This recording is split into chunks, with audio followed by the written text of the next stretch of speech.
नेपालकै पहिलो online fantasy gaming app team 11 नेपालमा कसरी साइन अप गर्ने यस भिडियोमा बताउने छु। भिडियो अन्त्यसम्म हेर्नु होला।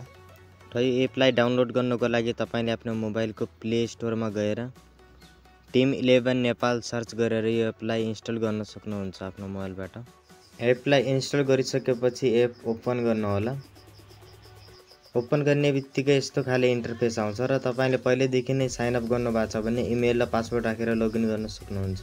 यदि फर्स्ट टाइम साइन अप गर्दै हुनुहुन्छ भने तल साइन अप लेखेको छ त्यहाँनेर क्लिक गर्नु होला।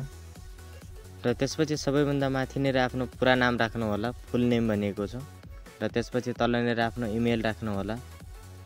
र इमेल राखिसकेपछि आई अग्रीमा क्लिक गरेर साइन अपमा क्लिक गर्नु होला।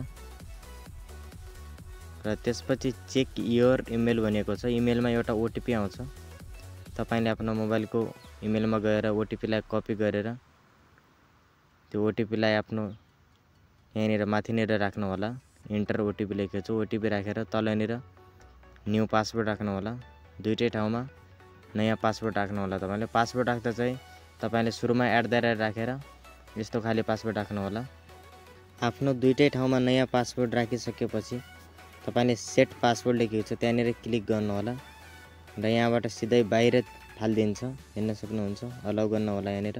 र त्यसपछि आफ्नो जुन इमेल राख्नु भएको थियो त्यो इमेल र पासवर्ड राख्नुपर्ने हुन्छ यहाँनेर।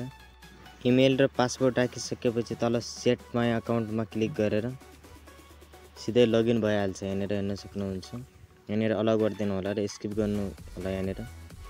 चाहे त तपाईले आफ्नो मोबाइल नम्बर राख्न सक्नुहुन्छ, चाहे त स्किप गर्न सक्नुहुन्छ। यति गरिसकेपछि एपमा लगइन भइसकेको छौँ। र अहिले आइपिएलको केही म्याचमा तपाईले 0 एन्ट्रीमा 200 सम्म पनि जित्न सक्नुहुन्छ। प्राइज पुल हेर्न सक्नुहुन्छ। फ्री एन्ट्री रहेको छ। 6 वटा टिमसम्म बनाउन सक्नुहुन्छ र खेल्न सक्नुहुन्छ फ्रीमा।